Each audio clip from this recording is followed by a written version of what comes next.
Boa noite. Com alegria que nós estamos aqui nessa noite para celebrar o nosso Deus, para cultuá-lo. Quero desejar a todos os que já estão conosco, que são muito bem-vindos a este lugar, a esse tempo, a esta reunião de adoração e de celebração do nosso Deus. Muito obrigado. Agradecer a Deus pelo privilégio que temos de estar juntos aqui e a você que está nos acompanhando pela internet, também a nossa alegria de ter a sua companhia conosco. Desejamos que Deus fale conosco nessa noite mais uma vez e que fale através da sua palavra. Antes de ler o texto que quero meditar com os irmãos, obrigado. Eu quero convidá-los a orar. Nós oramos hoje, eu creio que nós oramos, alguns aqui oraram, pelas eleições municipais. Talvez você tenha orado antes de depositar o seu voto em alguém. Aqui nós não fazemos campanha política. Aqui nós não tratamos da política partidária. Mas nós somos cidadãos dos céus na terra. E enquanto cidadãos dos céus na terra, nós temos a obrigação, ou algumas obrigações, e as cumprimos. E também pedimos a Deus que faça aquilo que nós não sabemos e aquilo que nós não podemos fazer. Então eu gostaria nesse momento que nós orássemos ao Senhor agradecendo pelo resultado, que eu nem sei qual é. Eu nem sei quem vai ser eleito, quem já foi votado, quem já foi escolhido. Mas a Bíblia diz que nós devemos dar graças em tudo dai graças. Por quê? Porque esta é a vontade de Deus em Cristo Jesus. Você tem coragem de agradecer agora pelo resultado que você não sabe ainda qual é? Se você tem, eu gostaria que você fechasse os seus olhos e falasse com Deus agora. E orasse agradecendo a Deus pela eleição, pela votação. Agradecesse a Deus, você que teve a oportunidade de votar.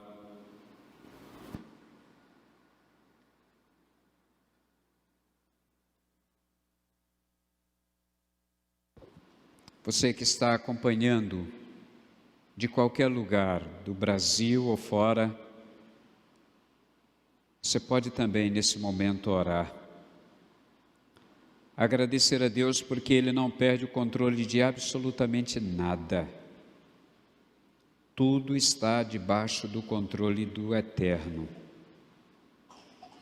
Ele já sabe quem vai ser eleito, quem já foi eleito.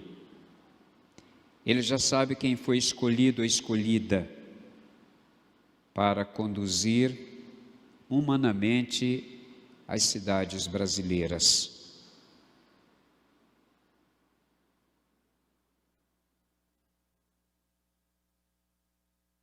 Por isso, enquanto nós agradecemos pelo resultado que ainda não sabemos qual é, vamos pedir a Deus por cada pessoa que foi ou que vai ser eleita hoje, que foi escolhido ou escolhida e que vai ser a pessoa que vai ser instrumento de Deus para conduzir as nossas cidades. Peça a Deus por elas. Peça que Deus dê a elas saúde física, saúde emocional, mas em especial que Deus dê a elas saúde espiritual. Peça a Deus que trates com aquelas que ainda não são convertidas, para que sejam, para que se convertam, para que entreguem a vida ao Senhor, para que possam tomar a grande decisão de receber Jesus como um único e suficiente Salvador. Pai amado, atende às nossas orações. Atende-as, porque nós as fazemos em nome de Jesus. Amém, Senhor. Amém. Isaac está presente. Deixa eu ver aqui. Opa, podem vir. Isaac, acompanhado dos seus pais. É a primeira vez que Isaac está vindo ao templo. Está vindo cultuar conosco. E a família, neste momento, tem a alegria de trazer e apresentar ao Senhor. Não é recomendável que eu pegue, tá? Vamos respeitar essa orientação que nós temos, então os irmãos mesmo podem segurar. A igreja pode ficar em pé, por favor. E eu quero pedir a você que estenda a sua mão na direção dessa família. Olha, o Isaac está muito esperto, né? Olá, tudo bem? Vamos orar ao Senhor. Coloque sua mão na direção deles. Pai, em nome de Jesus, nós estamos aqui nesta hora agradecidos pelo teu cuidado, agradecidos pela graça misericordiosa do Senhor, agradecidos porque os filhos são herança da parte do Senhor, o fruto do ventre, o teu galardão. Agradecidos, Pai, porque certamente o Isaac é um presente para os seus pais, para esta família. Nós pedimos agora, Pai, que Tu o abençoes e que Tu dês aos seus pais a sabedoria, a capacidade de educá-lo, tanto na educação secular, quanto na educação da Tua palavra, na educação espiritual. Que ele cresça de forma saudável, tanto física, emocional, quanto espiritualmente. Que no momento próprio, quando ele terá que tomar a sua decisão, que ele possa fazê-lo na certeza de que ele vai escolher o Senhor como Senhor da vida dele. Pai, eu te peço no nome de Jesus, que Tu faças aquilo que os pais não sabem e aquilo que os pais não podem fazer.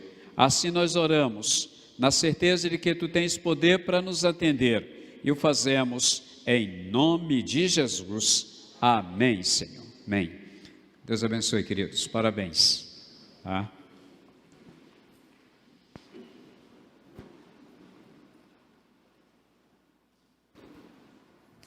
Dia 25, essa igreja completa mais um ano de ministério nessa cidade e região. E nesse dia nós teremos um culto de celebração, quando também nós estaremos nesse dia batizando algumas pessoas. Será numa quarta-feira. E eu quero convidar toda a igreja para estar presente nesse culto em que celebraremos mais um aniversário da igreja.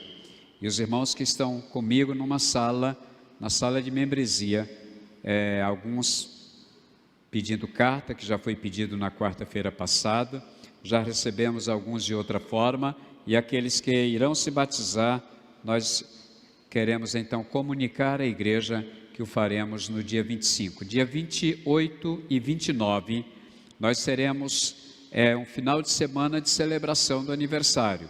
Faremos o culto no dia 25, mas também celebraremos no dia 28 e 29. E a igreja é convidada a estar conosco e convidar outras pessoas a virem também. Estará falando à igreja nesses dias o pastor J. Júnior. Ele virá para estar conosco e ele será o instrumento que Deus vai usar para falar a mim e a você nesses dias. Eu quero convidá-los agora a abrirem suas Bíblias. Livro de Mateus, capítulo 4.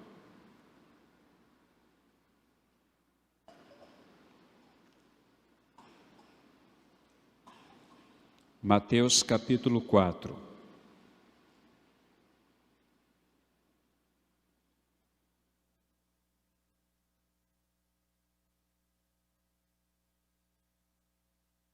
Quero fazer a leitura do verso 1 até o verso 11. Acompanhe, por favor. Então Jesus foi conduzido pelo Espírito ao deserto para ser tentado pelo diabo. E depois de jejuar 40 dias e 40 noites, sentiu fome. Então o tentador aproximou-se dele e disse: Se tu és o filho de Deus, ou se tu és filho de Deus, ordena que estas pedras se transformem em pães. Mas Jesus lhe respondeu: Está escrito, nem só de pão o homem viverá, mas de toda palavra que sai da boca de Deus. Então o diabo levou a cidade santa, colocou-o na parte mais alta do templo e disse-lhe: se és filho de Deus, lança-te daqui abaixo, porque está escrito: aos seus anjos dará ordens a teu respeito, e eles se sustentarão com as mãos para que não tropeces em pedra alguma. Jesus lhe respondeu: também está escrito: não tentarás o Senhor teu Deus. O diabo levou ainda a um monte muito alto e mostrou-lhe todos os reinos do mundo e a glória deles. E disse-lhe: eu te darei tudo isso, se prostrado me adorares. Então Jesus lhe respondeu, ou lhe ordenou: vai-te, Satanás, pois está escrito: ao Senhor teu Deus adorarás, e só a Ele prestarás culto. Então o diabo o deixou, e vieram anjos, e passaram a servi-lo. Queridos, esse é um texto bastante desafiador para nós. Não sei como você lida com esta área da sua vida ou na sua vida. Não sei como você que está me acompanhando nesse momento, ou assistindo esse vídeo depois, no outro dia, como você lida com essa área. Jesus havia terminado de ser batizado. E quando você lê acerca do batismo de Jesus, logo no capítulo anterior, se você não fechou a sua Bíblia ou não desconectou do seu celular, o texto nos diz, verso 16: depois de batizado, Jesus saiu logo da água e viu o céu se abrir e o Espírito de Deus descer como uma pomba vindo sobre ele. E uma voz do céu disse: esse é o meu filho amado, de quem me agrado. Noutra tradução diz: em quem me comprazo, ou de quem tenho muito prazer. Quando você lê o capítulo 4 de Lucas, se você puder ir comigo lá na frente um pouco, capítulo 4 de Lucas, no verso 1, diz: na plenitude do Espírito, Jesus voltou do Jordão e foi levado pelo Espírito para o deserto. Por que eu estou lendo esses textos antes de entrar no texto que li inicialmente? Porque nós temos um leve ou grave engano de que a minha vida espiritual, quanto melhor, mais garantia de menos tentação. E esse texto nos prova o contrário. Vou repetir. Nós temos o engano de que quanto mais vida espiritual, menos tentação eu sofrerei. Não é verdade. Como disse, Jesus havia terminado de ser batizado e o que ele ouviu do Pai foi algo extraordinário. Esse é o meu filho amado, de quem me agrado. O texto do capítulo 4 de Lucas, ele diz: na plenitude do Espírito Santo, Jesus voltou do Jordão. Ele estava plenamente cheio do Espírito Santo, o que eu e você não conseguimos. Nós estamos no processo de enchimento. Jesus estava plenamente cheio do Espírito Santo. Na plenitude do Espírito Santo, Jesus retorna do Jordão após ser batizado. E logo depois, ele é conduzido, segundo o capítulo 4 de Mateus, ele é conduzido pelo Espírito que o tomara plenamente, conduzido ao deserto, e no capítulo 4, verso 1 de Mateus, diz: para ser tentado pelo diabo.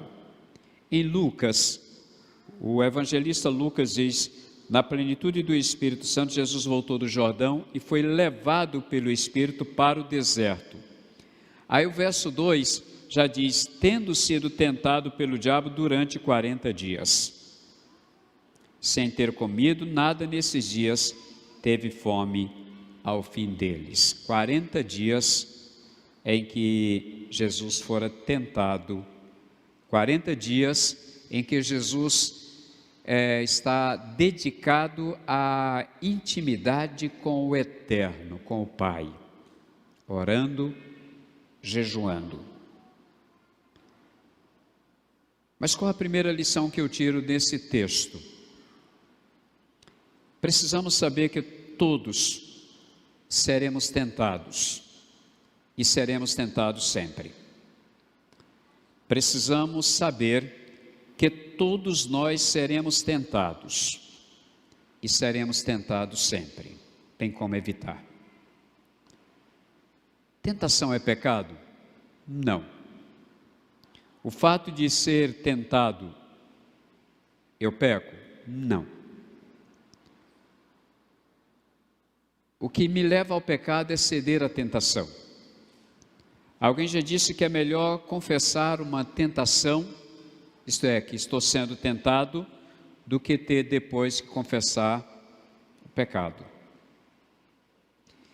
E quem não tem intimidade com Deus suficientemente vai ter dificuldade não com o fato de ser tentado, mas vai ter dificuldade porque terá dificuldade para vencer a tentação.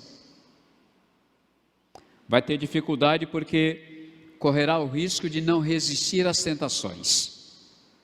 E são muitas. Quando eu leio os versos 1 e 2 do capítulo 4, diz: então Jesus foi conduzido pelo Espírito ao deserto para ser tentado pelo diabo. E depois de jejuar 40 dias e 40 noites, sentiu fome.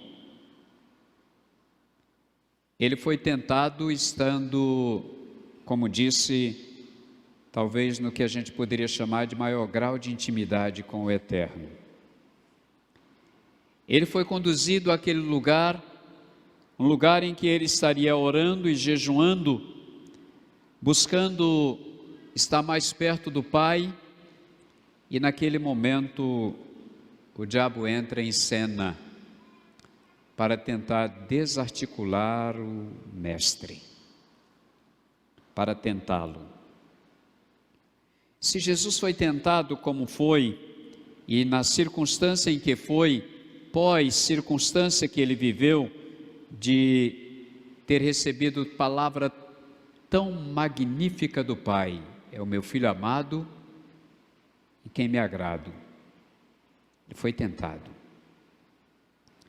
Você é tentado?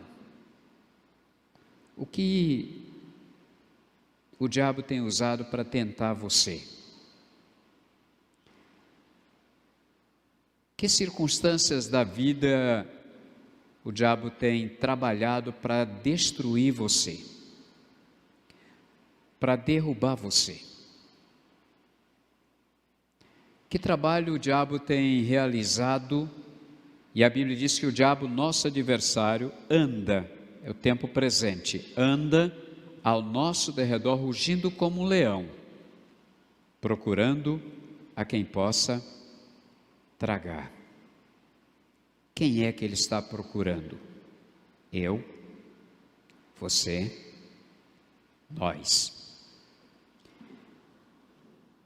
Quem é o alvo mais interessante para o diabo? Aqueles que vivem entregues ao pecado? Aqueles que vivem entregues à idolatria? Aqueles que vivem exatamente como ele quer? Não, esses já estão servos dele. Anotem a palavra: esses já estão servos dele. Anotem que eu não falei que esses já são. Por quê? porque isso pode mudar. Eles já estão servos dele, mas isso pode mudar. O alvo principal do diabo sou eu e você. O alvo principal do diabo somos nós, é a igreja de Jesus Cristo. O alvo principal do diabo são aqueles que um dia disseram não querer mais servi-lo e decidiram servir a Deus. Logo, não estranhe que o diabo esteja causando problema para você. Não estranhe que o diabo esteja tentando você em alguma área ou em algumas áreas da sua vida. Todos nós somos tentados. Alguém disse a mim que achava que eu não tinha pecado. Eu disse, conviva comigo um dia que você vai descobrir uma multidão deles. Ela disse, mas se o senhor peca, deve ser pecadinhos. Eu disse que você não conheça os meus pecados para não se escandalizar comigo. Ela disse, mas o senhor é mesmo tentado? Eu disse, diariamente. Diariamente sou tentado. Diariamente eu sofro tentações. Luto diariamente contra o pecado. Luto ferrenhamente contra o pecado, para que ele não me destrua, para que ele não desvirtue o meu caminho, o meu caminhar. Isso sou eu. Este sou eu. Agora imagina, queridos, se todos nós somos tentadores, ou somos tentados, perdão, se todos nós somos tentados, nós precisamos descobrir como vencer essas tentações. E quando eu leio os versos 3 e 4, nós encontramos Jesus sofrendo a primeira tentação do diabo. Então, o tentador aproximou-se dele e disse, se tu és filho de Deus, ordena que estas pedras se transformem em pães. Mas Jesus lhe respondeu, está escrito, nem só de pão o homem viverá, mas de toda palavra que sai da boca de Deus. Quando você lê a palavra, você descobre então que a primeira tentação que Jesus sofreu é uma tentação óbvia. O texto assim coloca. De uma forma muito óbvia, o diabo utiliza-se daquilo que Jesus estava humanamente precisando. Pão. 40 dias sem comer, 40 dias jejuando, e o texto diz que depois desses 40 dias ele sente fome. Então a tentação óbvia aqui é a tentação dos apetites. Sim. Aí você pode viajar e não é apenas pão. No caso de Jesus era pão. Mas nós humanamente temos outros apetites, cada um os seus, e o diabo vai utilizar das suas artimanhas para tentar destruir cada um de nós nos nossos apetites, quer seja de pão, quer seja de bebida, quer seja de drogas, quer seja de sexo, quer seja de ganância ou da ganância, ou dinheiro, quer seja do trabalho, qualquer que seja o apetite principal. E aquilo que estiver porventura nos faltando, aquilo que naquele momento nós estivermos com fome ou com sede, aquilo que nós tivermos em algum momento tendo carência. Por isso pensa comigo, que área você está carente, faminto, sedento? É exatamente nesta área que o diabo tentará destruir a mim e ou a você. O texto nos diz com clareza, chegando-se a ele o tentador disse, se tu és o Filho de Deus, manda que estas pedras se tornem em pães. Jesus com fome, podendo ele transformar não apenas as pedras, mas ele poderia transformar tudo o que ele quisesse em pães. E é exatamente aí onde o diabo vem e provoca. É naquilo que eu e você tivermos uma grande necessidade. Ou por que não dizer, no meio de uma grande necessidade, uma grande facilidade. Sim, Jesus tinha toda a facilidade para transformar pedras em pães. Para transformar, como eu disse, o que ele quisesse em pães. E o diabo quer usar exatamente as nossas facilidades também. Aquilo que nós resolvemos com muita facilidade. Tem gente que tem uma facilidade em uma área e não tem cuidado em como agir nesta área. Tem gente que tem facilidade para comprar e vender, um apetite para ganhar trapaceando e uma facilidade para trapacear, e nesta área o diabo vai tentar destruir. É na área que temos necessidade, que temos apetite, que temos carências, mas que também temos facilidade de resolver, e ele chega com a oferta que os nossos olhos brilham, que os nossos ouvidos são aguçados, que a nossa carne, o nosso corpo deseja, seja o que for. Mas interessante como vem a resposta de Jesus. Ele, porém, respondendo, disse: está escrito, nem só de pão viverá o homem, mas de toda palavra que sai da boca de Deus. Por acaso Jesus deixou de sentir fome naquele momento? Por acaso Jesus não queria pão? Não, ele queria pão. Ele continuava com fome, mas ele, na intimidade dele com o Pai, ele só apresentou a Satanás a sua arma de defesa. E ele diz, está escrito, nem só de pão viverá o homem. O mais importante não é ter coisas. O mais importante não é saciar a sede ou matar a fome. O mais importante não é colocar a mão aonde eu posso alcançar alguma coisa e possuir. O mais importante não é isto. O mais importante é fazer a vontade de Deus. É estar submisso, subordinado à palavra de Deus.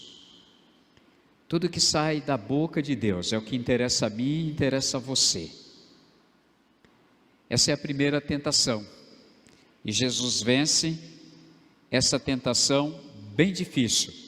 E eu creio que algumas pessoas, alguns de nós, ou deixe-me corrigir, eu creio que a maioria de nós, talvez todos nós, tenhamos áreas de apetites que não estamos conseguindo dominar, e o diabo pode estar usando esses apetites para nos afastar de Deus. Segunda tentação, e a segunda lição que tiro, a terceira digo, depois de vencer a tentação no óbvio, nós somos desafiados a vencer a tentação de achar que Deus tem a obrigação de cuidar de mim. Achar que Deus tem a obrigação de cuidar de mim não importa o que eu faça. Algumas vezes nós achamos assim, Deus tem a obrigação de cuidar de mim, não importa o que eu faço, o que eu deixo de fazer. Olha só o que diz a palavra. Versos 5 a 7, digo, então o diabo o levou à cidade santa, colocou-o na parte mais alta do templo e disse-lhe, se és filho de Deus, lança-te daqui abaixo, porque está escrito, aos seus anjos dará ordens a teu respeito, e eles te sustentarão com as mãos para que não tropeces em alguma pedra. Jesus lhe respondeu: também está escrito, não tentarás o Senhor teu Deus. O diabo agora vem com uma tentação muito complicada, porque ele usa a Bíblia. Ele usa o Salmo 91. Ele usa o Salmo 91 para tentar Jesus. Como eu posso ser tentado com a própria palavra? O detalhe é que o diabo usou mal a Bíblia, usou fora do contexto. Não usou o texto todo e ainda usa fora do contexto. Então ele se deu mal porque o Senhor conhece a Bíblia mais do que ele, mas isso serve para nós de alerta que o diabo também conhece a Bíblia. E ele tem interesse de usá-la contra nós. E ele está usando muito a Bíblia contra a igreja de Deus e contra o próprio Deus. Ele está usando muito porque tem muita gente usando a Bíblia para os seus próprios interesses. Se não um homem, um chamado pastor, há algum tempo atrás, na internet circulou um vídeo de que ele usava um texto bíblico para dizer que ele poderia ter relação sexual com as ovelhas, com as irmãs membros da igreja. E um repórter, entrevistando, o mostrou que a sua leitura, com a ausência de uma vírgula, tinha feito ele interpretar erradamente a Bíblia. Eu não vou aqui julgar se ele estava fazendo com má intenção, mas ele foi infeliz na leitura do texto. Ele foi infeliz na aplicação do texto. A Bíblia é a palavra de Deus, mas ela não pode ser usada vulgarmente. E eu não posso usá-la para atender interesses pessoais, para atender, desejos pessoais, para atender mirabolantes pensamentos pessoais, que nós às vezes temos e queremos apoio na Bíblia. Queremos que a Bíblia nos apoie para fazer uma série de mazelas, para vivermos uma série de desgraças, e até mesmo fazer mal ao próximo e a nós mesmos, e atrapalhar o crescimento do reino de Deus. Quando a palavra nos diz, então o diabo leva a cidade santa, coloca-o na parte mais alta do templo, e disse-lhe: se és filho de Deus, lança-te daqui abaixo, porque está escrito. E aí ele cita o texto que me referi: aos seus anjos dará ordens a teu respeito, e eles se sustentarão com as mãos, para que não tropeces em alguma pedra. Algumas pessoas estão achando que elas podem fazer o que quiserem, e Deus tem a obrigação de protegê-las. Vivem a vida mais desgraçada que querem viver. Vivem a vida mais miserável, com os pecados mais absurdos, e ainda acham que Deus tem que protegê-los. Se jogam nos maiores abismos e acham que Deus tem que apará-los, tem que segurá-los, tem que protegê-los, e ainda questionam por que Deus deixou fazer isso, por que Deus deixou acontecer isso. Estranho, não? Que nós tomamos as nossas decisões, temos atitudes equivocadas, tomamos decisões equivocadas, agimos irresponsável e imoralmente e ainda atribuímos a Deus de não ter me protegido. Pessoas que enchem a cara e pegam um carro e saem dirigindo e depois morrem e alguém ainda diz: mas por que Deus não protegeu? A culpa ainda é de Deus.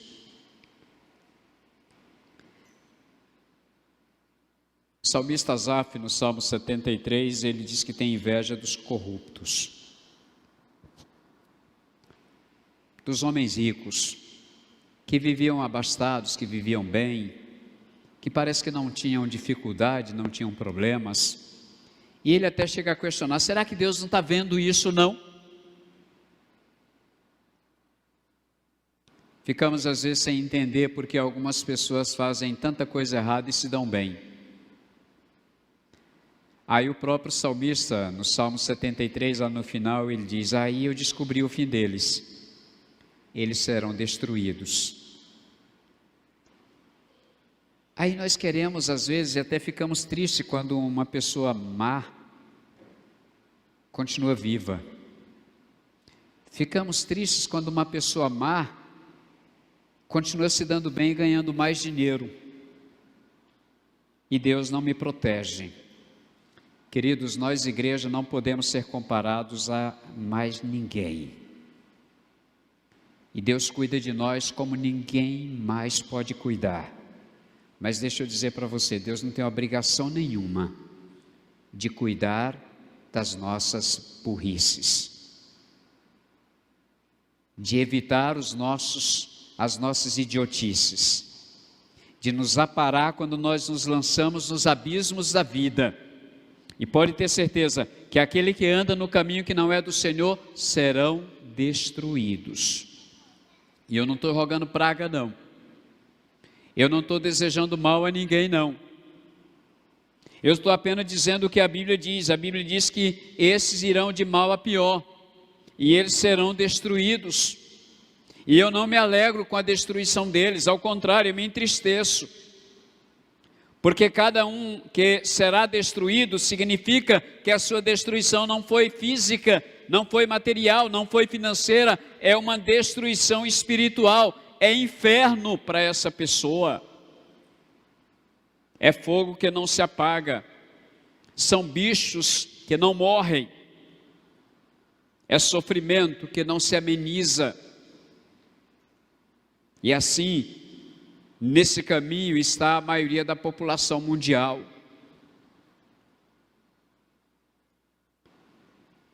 Vencendo a tentação de achar que Deus tem a obrigação de cuidar de mim, não importa o que eu faça. Repito isso para eu e você pensar, cuidado com as nossas decisões. Cuidado com as nossas atitudes. Cuidados com o que nós fazemos no dia a dia. Nós pecamos por pensamento, palavras e atitudes. Cuidado com os nossos pensamentos. Cuidado com as nossas palavras. Cuidado com as nossas atitudes. Porque Deus não tem a obrigação de consertar as burradas que eu faço. Não tem.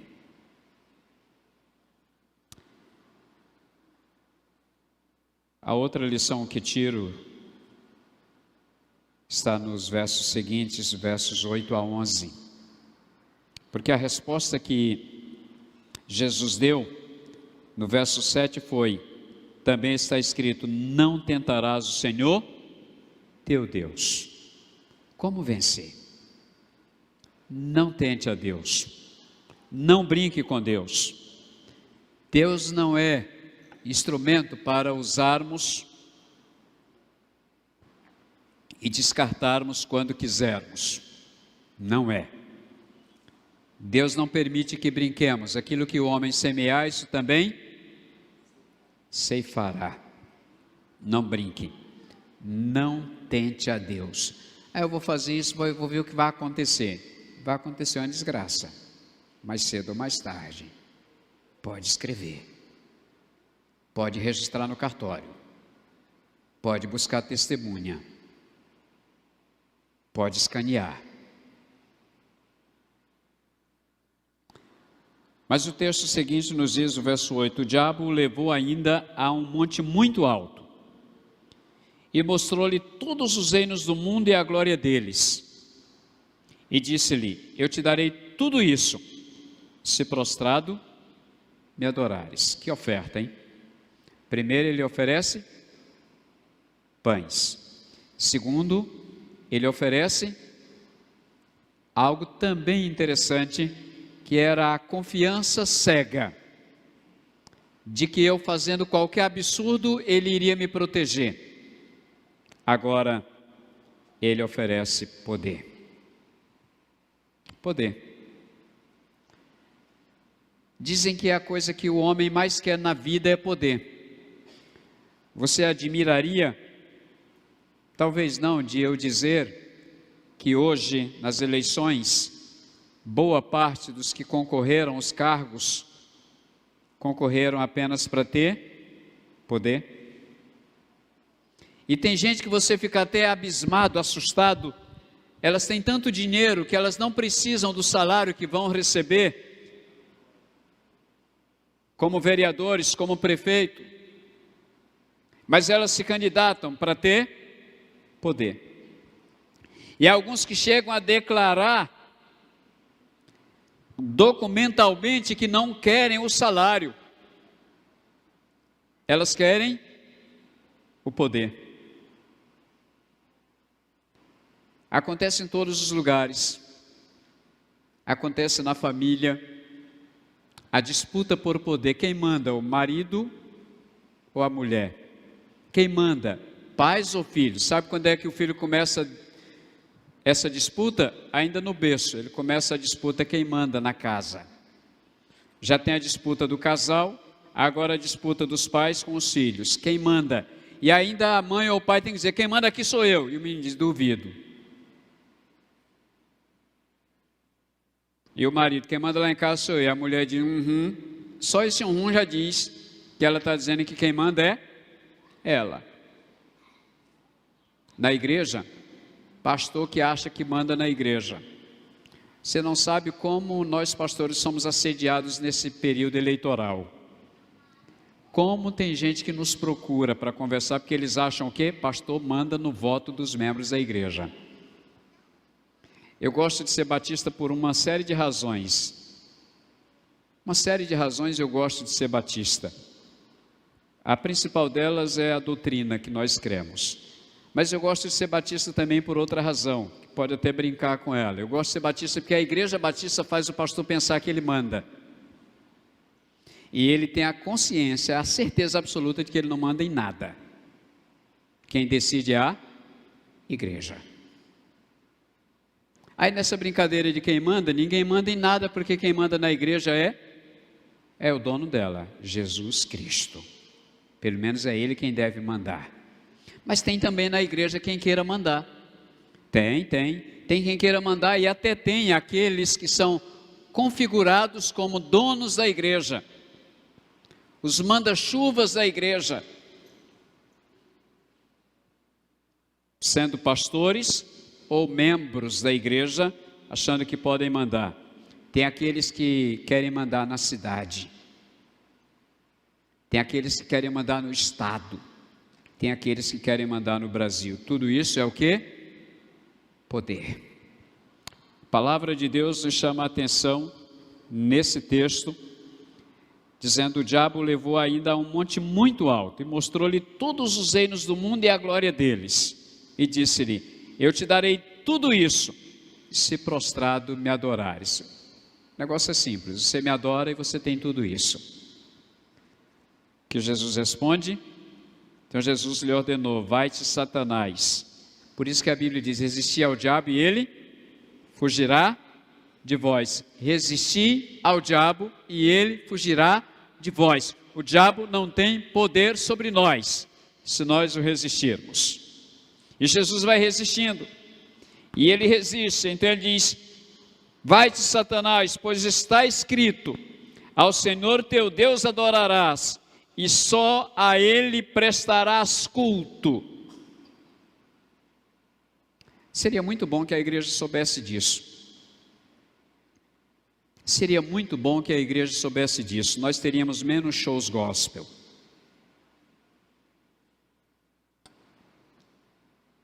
Seria muito bom que a igreja soubesse disso, teria muito menos gente na igreja sendo adorada pela igreja.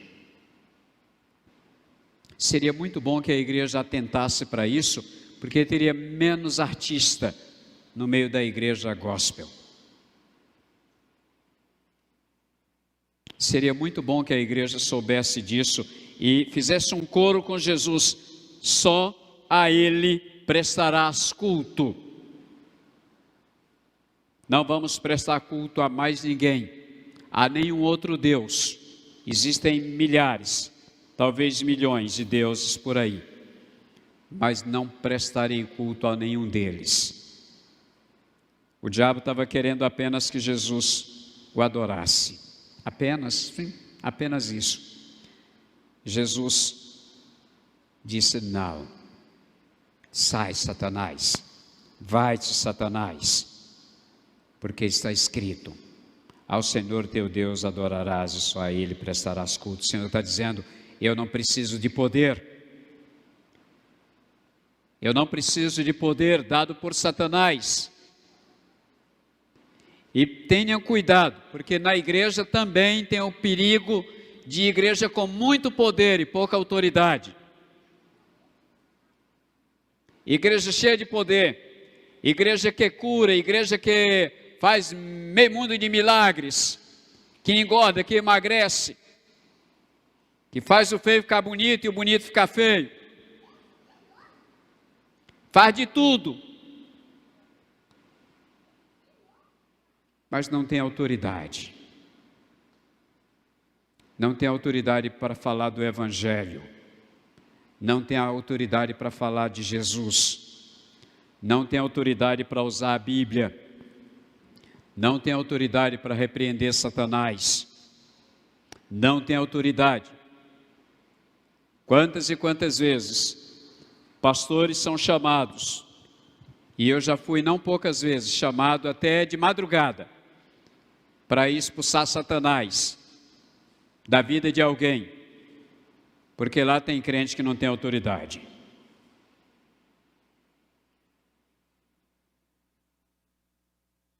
Mas a igreja está cheia de poder. É a igreja com tanto poder, mas não cuida da família. Casamento e divórcio são a mesma coisa. A desonra aos pais só aumenta no seio da igreja. O desrespeito às lideranças só aumenta também. Que igreja é essa? Que tem muito poder, mas não respeita ninguém. Que igreja é essa que tem muito poder, mas não respeita um líder, não respeita uma liderança, nem a liderança do patrão, nem a liderança do professor no colégio secular, nem a liderança do professor, professora na escola bíblica, nem a liderança pastoral, nem a liderança diaconal da igreja, nem a liderança dos ministros da igreja. Que poder é esse? Para que esse poder? Para ostentar para quem? Para ostentar para quê? Quando o Senhor Jesus ordena que façamos discípulos, fazei discípulos de todas as nações, batizando-os em nome do Pai, do Filho e do Espírito Santo, ensinando-os a guardar todas as coisas. Antes dessa ordem, ele disse: foi-me dada toda a autoridade. Poder ele já tinha. Ele está dizendo: foi-me dado toda a autoridade, essa autoridade que ele também quer que a igreja tenha. E nós só vamos ter autoridade quando nós subordinarmos à autoridade do Senhor dos senhores, do Rei dos reis, do Eterno, do Pai da eternidade, do Príncipe da paz, do Deus Pai, Deus Filho e Deus Espírito. Enquanto não nos submetermos à autoridade dele, nós não teremos autoridade como igreja. Vencer a tentação de ser atraído pelo poder, não importando o preço. Para ter poder, as pessoas vendem a alma ao diabo. Que é isso, pastor? É verdade. Para ter poder, as pessoas vendem a alma para o diabo. E os relatos disso são enormes. Se você procurar, você vai ver muita gente fazendo pacto com o diabo. Ah, pastor, mas isso é gente que não é da igreja. Eu queria que fosse. Tem muita gente dentro da igreja que fez pacto com o diabo, nunca fez pacto com Jesus. Nunca fez pacto com Jesus. Porque para fazer pacto com o diabo, basta não fazer com Jesus. Repito, para fazer pacto com o diabo não precisa galinha preta não. Não precisa vela, não precisa encruzilhada. Para fazer pacto com o diabo, basta não fazer pacto com Jesus. E tem muita gente na igreja que nunca fez pacto com Jesus.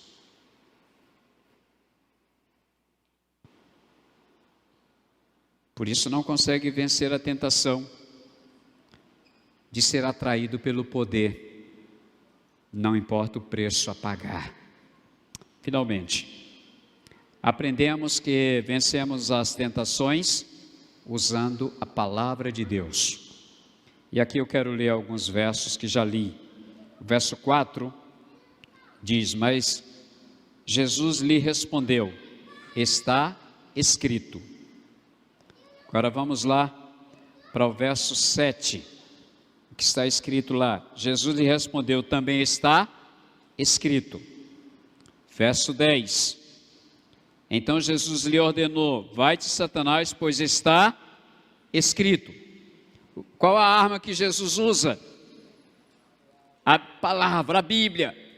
A arma que Jesus usa para vencer as tentações é a palavra. E eu tenho insistido, e cada dia que passa me comprova mais ainda que a igreja anda desarmada. A igreja anda desarmada, quer vencer o diabo sem a Bíblia. Isso eu digo pelo analfabetismo bíblico que só cresce. Analfabetismo bíblico. Há algum tempo atrás, eu numa sala com um bocado de crentes, eu os desafiei a citarem os 66 livros da Bíblia, em ordem. A maioria não conseguiu. Aí eu desafiei a citarem os 27 do Novo Testamento. Também não saiu não. Os 39 do Velho, também não deu certo não. Aí eu pedi o Pentateuco. Aí alguém perguntou na sala, o que é isso, pastor? Isso é uma comida gostosa. 5 livros da Bíblia, comida gostosa. Os 5 primeiros livros do Velho Testamento, chamado de Pentateuco. Os evangelhos, quais são eles?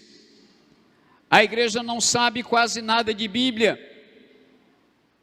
Queremos nos defender sem usar a palavra, queremos nos defender com a nossa força, queremos nos defender com o nosso jeito, queremos nos defender com as nossas estratégias, queremos nos defender com o nosso jeitinho brasileiro, queremos nos defender do diabo sem a palavra. Não é possível. Antes de chegar no culto, eu recebi uma mensagem de um primo, ele é pastor em Belo Horizonte. Eu não vou lê-la, ela é bem grande. Depois eu posso compartilhar com vocês. E ele está nessa matéria que ele mandou para mim, algo que ele recebeu dos Estados Unidos, sobre a quantidade de pastores que estão abandonando as igrejas nos Estados Unidos. A quantidade de pastores que estão ameaçando de abandonar a igreja só está marcando os dias para comunicar à igreja que não dão conta mais de pastorear. Pós-pandemia, você vai ver o que vai acontecer. Pós-pandemia, você vai ver como a coisa vai ficar. Muitos pastores abandonados, lutando sozinho para carregar uma igreja nas costas, para convencer os crentes de congregarem, para convencer os crentes de trabalharem. Hoje eu falava com os jovens e com a sala de membresia juntos, e eu falava sobre isso. Como está difícil convencer as pessoas de servirem a Deus. É só você vir para um culto administrativo para eleger a nova diretoria, aliás, uma comissão de indicação da nova diretoria. e é um tal de eu declino, é um tal de eu não aceito. Você chama alguém para trabalhar e diz: você pode assumir um determinado cargo? Você diz: não, pastor, eu vou orar. Orar para quê? Orar por quê? Orar para perguntar a Deus o que? Deus, tu realmente quer que eu trabalhe? Ou tu quer que eu seja um ocioso, um preguiçoso, um desatento, um desocupado? Eu não entendo quando um crente diz, amados, quando é chamado para trabalhar, e ele diz: eu vou orar. Orar?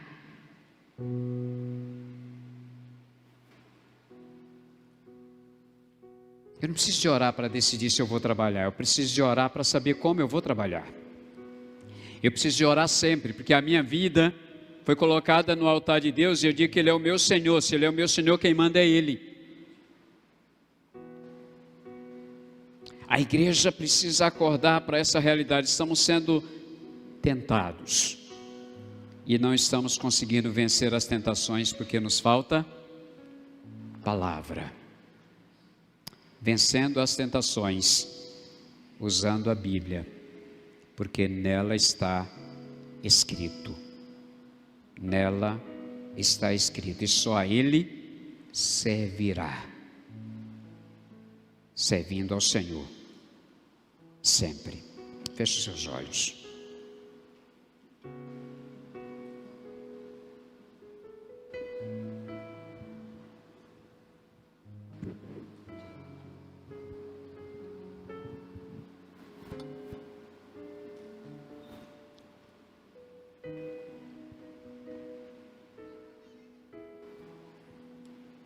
Alguém nessa noite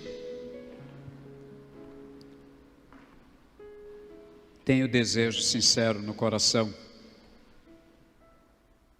de entregar a sua vida a Jesus e convidá-lo para ser o teu Salvador e o teu Senhor? Decide livremente,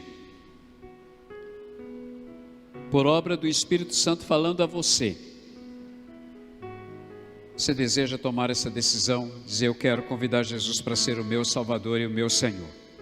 Levante sua mão onde você está. Se você quer tomar essa decisão, levanta bem alto, dizendo: eu quero entregar a minha vida a Jesus. Alguém aqui que seja afastado e queira se reconciliar com Deus? Você quer, querida? Levante sua mão, bem, levanta mais alto. Você quer? Não? Ok. Alguém quer se reconciliar com o Senhor? Levante sua mão. Ok, Deus abençoe. Mais alguém deseja reconciliar-se com Deus ou entregar a vida a Jesus? Levante sua mão e diga: eu quero. Eu não vou insistir com você, porque não pode ser obra produzida por mim, mas pelo Espírito Santo de Deus. Se você que está acompanhando através da internet, em algum lugar, o Espírito Santo de Deus falou com você durante este culto, e você quer entregar a tua vida a Jesus ou se reconciliar com Ele, escreve aí no chat, dizendo que você está tomando essa decisão. Você que levantou a mão pode vir aqui à frente para a gente orar? Pode vir, a igreja pode ficar em pé.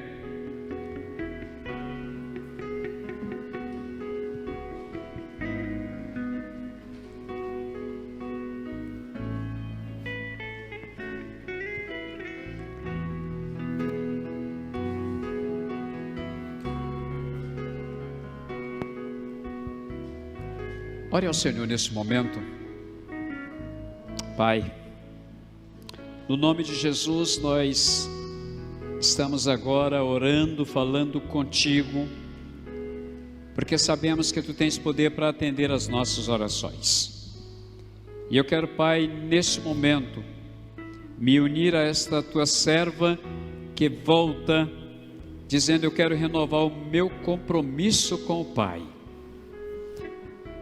A Tua palavra nos diz que há festa no céu nesse momento, há alegria no céu, os anjos celebram, a igreja celebra, nós nos alegramos e pedimos, Pai, que a Tua palavra que ora foi anunciada, ela encontre lugar em cada coração que a ouviu.